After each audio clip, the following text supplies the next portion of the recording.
Hello दोस्तों, मैं अरमान आप सभी की इस नए वीडियो में स्वागत करता हूं। आज की इस नए वीडियो के अंतर्गत लुसेंट जी के वस्तुनिष्ठ प्रश्न का अध्याय नंबर 2 वैदिक सभ्यता के पार्ट 2 यानी कि 61 से लेके 116 तक के MCQ और PYQ प्रश्न को हम लोग सॉल्व करेंगे, जो सभी एग्ज़ामों के लिए काफ़ी ज़्यादा उपयोगी होगा। इसमें हमारा 61 नंबर प्रश्न रहेगा, ऋग्वेद के किन 6 मंडलों को वश मंडल या गोत्र मंडल कहा जाता है। तो दूसरे मंडल से 7वें मंडल को हम लोग वंश मंडल या गोत्र मंडल के नाम से भी जानते हैं। तो ऑप्शन नंबर इसमें हमारा ए सही है। किस वेद में जादुई माया और वशीकरण का वर्णन है। तो अथर्ववेद में इसका वर्णन किया गया है। यह प्रश्न UPSC 2004 में पूछा जा चुका है और साथ ही साथ JPSC 2010 में यह प्रश्न आया हुआ है। अगला हमारा प्रश्न रहेगा, आर्य शब्द इंगित करता है। आर्य शब्द जो है श्रेष्ठ वंश को इंगित करता है। किसको इंगित करता है? श्रेष्ठ वंश को इंगित करता है। ऋग्वेद में कुल कितने मंडल है? ऋग्वेद में टोटल आपके 10 मंडल है। कितने मंडल है? 10 मंडल है। अगला प्रश्न, आर्य भारत में संभवतः आए। आर्य जो थे भारत में संभवतः कहाँ से आए थे? तो मध्य एशिया से आए थे। इसी प्रकार 66 नंबर प्रश्न, कौन सा वेद अंशतः गद्य रूप से भी रचित है? तो गद्य रूप से कौन सा रचित है? तो हमारा यजुर्वेद जो है अंशतः गद्य रूप से भी रचित है, यानी कि अंशतः यानी कि आंशिक पूर्व जो है इसका गद्य रूप से भी रचना किया गया है। 67 नंबर, सभा और समिति प्रजापति की 2 पुत्रियां थी का उल्लेख किस वेद में मिलता है? तो अथर्ववेद में आपका मिलता है। अगला प्रश्न, ऋग्वैदिक युग की प्राचीनतम संस्था कौन सी थी? तो विदत था। कौन सा था? विदत था। ऑप्शन नंबर सी हमारा इसमें सही हो जाएगा। ब्राह्मण ग्रंथों में सर्वाधिक प्राचीन कौन है? तो ब्राह्मण ग्रंथों में सर्वाधिक प्राचीन जो है आपका शतपथ ब्राह्मण है। कौन सा है? शतपथ ब्राह्मण है। गोत्र व्यवस्था प्रचलन में कब आई? तो गोत्र व्यवस्था जो है प्रचलन में उत्तर वैदिक काल में आया। कब आया? उत्तर वैदिक काल में जो है गोत्र व्यवस्था प्रचलन में आया। इसी प्रकार 71 नंबर प्रश्न रहेगा, अनुलोम विवाह का अर्थ है। अनुलोम विवाह का अर्थ क्या है? तो इसमें देखिए, उच्च वर्ण पुरुष का निम्न वर्ण नारी के साथ विवाह को हम लोग बोलते हैं अनुलोम विवाह। यदि उच्च वर्ण का पुरुष हो और निम्न वर्ण के नारी के साथ विवाह हो जाए तो उसे अनुलोम विवाह कहते हैं। इसी प्रकार प्रतिलोम विवाह तब माना जाता है जब उच्च वर्ण की नारी निम्न वर्ण के पुरुष के साथ विवाह कर लेती है तो उसे प्रतिलोम विवाह कहा जाता है। वैदिक युग में यौ कहा जाता था। तो वैदिक युग में यौ जो है जौ को कहा जाता था। किसको कहा जाता था? जौ को कहा जाता था। व्रीहि शब्द किसके लिए प्रयुक्त हुआ है? व्रीहि शब्द किसके लिए प्रयुक्त हुआ है? तो चावल के लिए प्रयुक्त हुआ है। अर्थव का अर्थ है तो पवित्र जादू। अर्थव का अर्थ क्या है? पवित्र जादू। ऑप्शन नंबर ए सही। अगला हमारा है कि सुमिलित कीजिए, यानी कि मिलान करना है। शिक्षा किससे संबंधित है? तो शास्त्र से संबंधित है। कल्पसूत्र जो है कर्मकांड से। निरुक्त जो है आपके शब्द व्युत्पत्ति शास्त्र या भाषा शास्त्र से संबंधित है। छंद जो है आपके छंद शास्त्र से संबंधित है। इसलिए इसका हमारा ऑप्शन नंबर ए जो है हमारा सही उत्तर हो जाएगा। अगला सवाल 77 नंबर, प्राचीनतम व्याकरण अष्टाध्यायी के रचनाकार कौन है? तो पाणिनि है। यह प्रश्न देखिए काफ़ी ज़्यादा इम्पोर्टेंट है। ये RS और आपके JPSC में पूछा जा चुका है। तो पाणिनि को हम लोग संस्कृत के पिता भी कहते हैं। तो संस्कृत के पिता कौन है? तो पाणिनि है। और प्राचीनतम व्याकरण अष्टाध्यायी के रचनाकार कौन है? तो पाणिनि ही है। इसलिए ये काफ़ी ज़्यादा VVI प्रश्न है। निम्न में से कौन सी स्मृति प्राचीनतम है? तो मनु स्मृति जो है सबसे प्राचीनतम है। ऑप्शन नंबर ए सही हो जाएगा। आदि काव्य की संज्ञा किसे दी जाती है? आदि काव्य की संज्ञा जो है रामायण को दी जाता है। किसको दिया जाता है? रामायण को दिया जाता है। प्राचीनतम पुराण है। प्राचीनतम पुराण मत्स्य पुराण को प्राचीनतम पुराण कहते हैं। ऋग्वेद में सबसे पवित्र नदी किसे माना गया है? ऋग्वेद में सबसे पवित्र नदी किसे माना गया है? तो सरस्वती को पवित्र नदी माना गया है ऋग्वेद में। वैदिक समाज की आधारभूत इकाई थी। वैदिक समाज की आधारभूत इकाई क्या था? तो कुल या कुटुंब। कुल या कुटुंब जो है वैदिक समाज की आधारभूत इकाई थी। ऋग्वैदिक काल के उस सबसे प्रधान देवता की पहचान करें जिसकी स्तुति में 250 सूक्तों की रचना की गई थी। तो हमारा इंद्र था। ऑप्शन नंबर ए जो है इसमें सही है। 84 नंबर प्रश्न, किस वेद में सभा को नरिष्ट तथा सामूहिक वाद विवाद या अनुलंघनीय कहा गया है? तो आपके अर्थर्वेद में इसे जो है नरिष्ट तथा सामूहिक वाद विवाद को अनुलंघनीय कहा गया है, वो हमारा अर्थर्वेद है। 85 नंबर प्रश्न, किस रचना में नारी को सूरा और पांसा के साथ 3 प्रमुख बुराइयों में शामिल किया गया है? तो मैत्रेयनी संहिता ऑप्शन नंबर ए हमारा इसमें सही है। उत्तर वैदिक काल में किस देवता को सर्वोच्च स्थान प्राप्त था? तो उत्तर वैदिक काल में जो है इंद्र को जो है सर्वोच्च स्थान प्राप्त था। अगला हमारा है सुमेलित करें। सुमेलित करना है यानी कि कौन सा यज्ञ जो है किसके लिए कराया जाता था? तो देखिए यहाँ पे राजसूय यज्ञ जो है राजा के सिंहासन रोपण से संबंधित यज्ञ था। इसी प्रकार अश्वमेध यज्ञ जो था राजनैतिक शक्ति बढ़ाने हेतु किया जाने वाला यज्ञ था। वाजपेयी यज्ञ जो है आपके वाजपेयी यज्ञ में शौर्य प्रदर्शन एवं प्रजा के मनोरंजनात्मक किया जाने वाला यज्ञ था। अग्निष्ठोतम यज्ञ जो है देवताओं को प्रसन्न करने हेतु अग्नि को पशु बलि दिया जाने वाला एवं सोम रस का पान किया जाने वाला यज्ञ था। यानी कि जो ये मिलान किया हुआ सब है, इसीलिए हमारा इसमें ऑप्शन नंबर ए जो है सही उत्तर हो जाएगा। अगला हमारा रहेगा सूची 1 को सूची 2 के साथ सुमिलित कीजिए, यानी कि मिलान करना है। इसमें पूछ रहा है 1 नंबर में ऋग्वेद में उल्लेखित नाम और आधुनिक नाम, यानी कि नदी के जो प्राचीन नाम था ऋग्वेद में उसका आधुनिक नाम क्या है वही पूछा गया है। तो परुशनी जो है किसे कहा गया है? तो परुशनी जो है परुशनी जो है आपके रावी नदी को कहा गया है। और सदुत्री जो है आपके सतलज नदी को कहा गया है। और अस्किनी जो है आपके चिनाब नदी को कहा गया है। बिपाशा जो है आपके व्यास नदी को कहा गया है। इसीलिए हमारा ऑप्शन नंबर ए इसमें सही उत्तर हो जाएगा। अगला है संस्कारों की कुल संख्या कितनी है? तो संस्कारों की कुल संख्या 16 है। ऑप्शन नंबर सी हमारा इसमें सही है। 90 नंबर प्रश्न सुमेलित कीजिए, यानी कि मिलान करना है। यहाँ पे देखिए ब्रह्म विवाह उसे बोलते हैं जब समान वर्ण या जाति का विवाह हो तो उसे हम लोग ब्राह्मण विवाह बोलते हैं। देव विवाह पुरोहित का परिश्रमिक में मिलने कन्या के साथ विवाह जब किया जाता है तो उसे द्वैध विवाह कहे जाते हैं।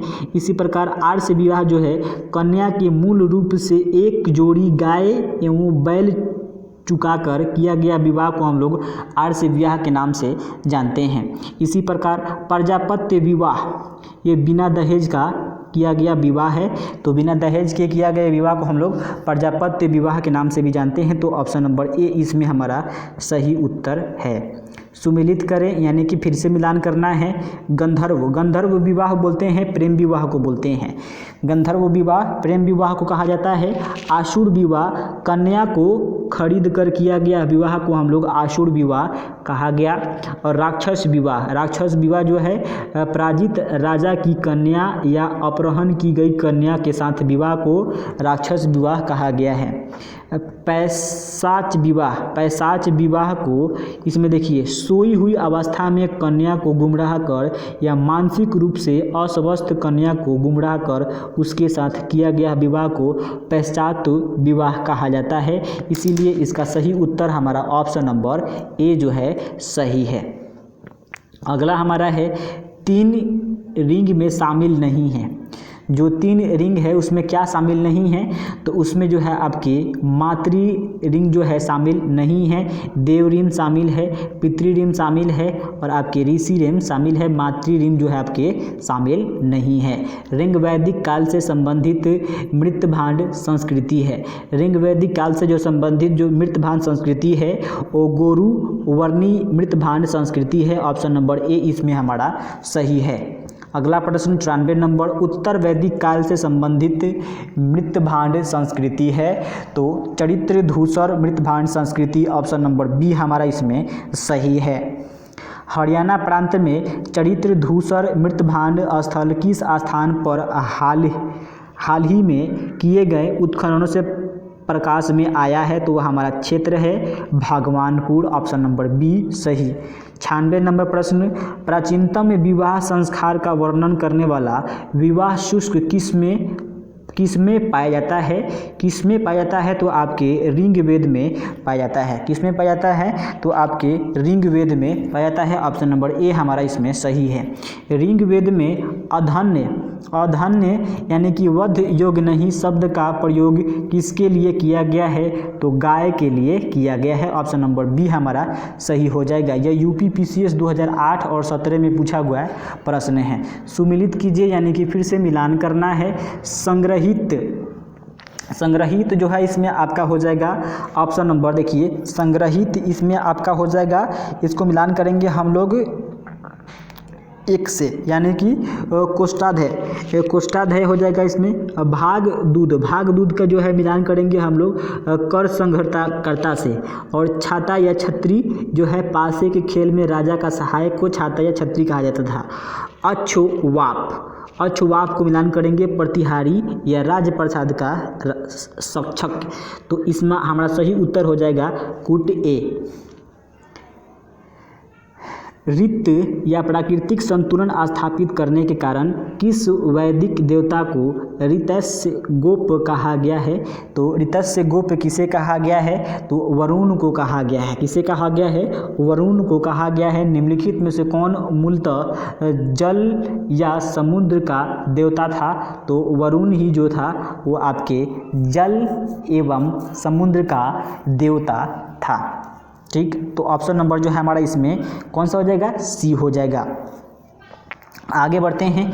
आगे हमारा 101 नंबर प्रश्न रहेगा, 3 क्रमों में पंगों में 3 लोगों को माप लेने के कारण किसे उपक्रम कहा गया है? तो आपका विष्णु को जो है उपकर्म कहा गया है। ऑप्शन नंबर डी इसमें हमारा सही है। फिर से सुमिलित कीजिए यानी कि फिर से मिलान करना है। प्यूसन को क्या कहते हैं? तो प्यूसन जो हो जाएगा आपका, इसका मिलान करेंगे हम, विवाह का देवता है। प्यूसन जो है विवाह का देवता है। रुद्र जो है पशुओं का देवता है। और घोष जो है आपके जगत के पिता हैं। आदिति जो है देवों का महान माता है। तो ऑप्शन नंबर ए हमारा इसमें सही उत्तर हो जाएगा। मनुस्मृति मुख्यतः संबंधित है, तो समाज व्यवस्था से संबंधित है। ऑप्शन नंबर ए इसमें हमारा सही है। यूपी पीसीएस 2007 में पूछा गया यह प्रश्न है। अगला प्रश्न, गायत्री मंत्र की रचना किसने किया? तो आपके जो है विश्वामित्र ने गायत्री मंत्र की रचना किया है। तो ऑप्शन नंबर बी हमारा सही है। अश्वसेता और ऋग्वेद में समानता है। अश्वसेता किस क्षेत्र से संबंधित है? तो आपके ईरान से संबंधित है। ऑप्शन नंबर हमारा बी इसमें सही है। अगला है 106वां प्रश्न, निम्नलिखित में से कौन सी एक ऋग्वैदिक आर्यों की लाक्षणिक विशेषता नहीं है? तो इसमें देखिए वे लोहे के उपयोग से परिचित थे। तो जो ऋग्वेद के लोग थे वो लोहे के उपयोग से परिचित नहीं थे, बल्कि वो कांसे के उपयोग से परिचित थे। वो गौ से परिचित थे, जो संपत्ति का सर्वाधिक महत्वपूर्ण रूप थी, यानी कि गाय। ये सीडीएस 2011 में पूछा गया प्रश्न है। वो ताम्र और आधुनिक हल फाल के उपयोग से परिचित थे, वो लोहे से परिचित नहीं थे। इसलिए ये हमारा जो है इसका विशेषता जो है नहीं है। ये हमारा ऑप्शन नंबर बी जो है सही हो जाएगा। ऋग्वेद में निम्नलिखित किन नदियों का अफगानिस्तान के साथ आर्यों के संबंध का सूचक है, तो हमारा कुंभा और क्रमु हो जाएगा, कुंभा और क्रमु हो जाएगा, ऑप्शन नंबर सी सही हो जाएगा। धर्म तथा रीति भारत की प्राचीनतम वैदिक संस्कृति के एक केंद्रीय विचार को चरित्र करते हैं। इस संदर्भ में निम्नलिखित कथनों पर विचार कीजिए। धर्म व्यक्ति के दायित्व एवं स्वयं तथा दूसरों के प्रति व्यक्तिगत कर्तव्यों की संकल्पना था, सही बात है। और दूसरा हमारा है रीति मूलभूत नैतिक विधान था जो सृष्टि और उसमें अंतर्निहित सारे तत्वों के क्रियाकलापों का संचालित करता था। तो इसीलिए यह भी हमारा सही है, तो इसका राइट आंसर जो हो जाएगा 1 और 2 दोनों सही। अगला प्रश्न रहेगा हमारा 109 नंबर प्रश्न, आर्यों के आर्कटिक होम सिद्धांत का पक्ष किसने लिया था? तो आपका सही उत्तर हो जाएगा बीजी तिलक ने जो है आर्यों के आर्कटिक होम सिद्धांत का पक्ष लिया था। अगला प्रश्न, सूची 1 को सूची 2 से सुमेलित कीजिए तथा सूचियों के नीचे दिए गए कूट से सही उत्तर का चयन कीजिए। यानी जो वैदिक नदियाँ था उसका प्राचीन नाम क्या है उसको हमें मिलान करना है। तो आइए इसको मिलान कर लेते हैं। तो जो आपका कुंभा था नदी जो उसके आधुनिक नाम हो गया है अब काबुल। इसी प्रकार आपका परुस्नी नदी को हम लोग रावी नदी के नाम से जानते हैं और आपकी सदा नीरा नदी को हम लोग गंडक के नाम से जानते हैं और सदुत्री को हम लोग सतलज नदी के नाम से जानते हैं। इसीलिए इसका सही उत्तर हमारा हो जाएगा 1 को मिलान किए गए हैं 2 से, तो इसको पहले 2 लिखेंगे और 2 का मिलान किया गया है 3 से, 3 लिखेंगे और 3 का मिलान किया गया है आपका 1 से और सदुत्री का मिलान किया गया है आपका सतलज यानी कि 4 से। तो ऑप्शन में खोजना है 23-14 ऑप्शन नंबर बी में आपको दिखाई देगा 23-14, इसलिए ऑप्शन नंबर बी हमारा सही है। अगला प्रश्न रहेगा हमारा, अगला प्रश्न रहेगा हमारा 111 नंबर प्रश्न, ऋग्वेद में टोटल कितने सूक्ते हैं? ऋग्वेद में टोटल कितने सूक्ते हैं? तो आपके 1028 सूक्ते हैं। ऑप्शन नंबर सी हमारा सही है। ये छत्तीसगढ़ PCS में पूछा गया प्रश्न है। पूर्व वैदिक आर्यों का धर्म प्रमुख था किस पर था आधारित था? तो हमारा प्रकृति पूजा और योग पर आधारित था। ऑप्शन नंबर इसमें जो है हमारा सी सही उत्तर हो जाएगा। UPSC 2012 में यह पूछा गया प्रश्न है। निम्नलिखित में से किसे भारतीय परमाणुवाद का जनक कहा जाता है? तो महर्षि कणाद को भारतीय परमाणुवाद का जनक कहा जाता है। यह भी छत्तीसगढ़ PCS में पूछा गया प्रश्न है। अगला प्रश्न 114 नंबर, शतपथ ब्राह्मण से संबंधित राजा विद्धे माधव से संबंधित ऋषि थे।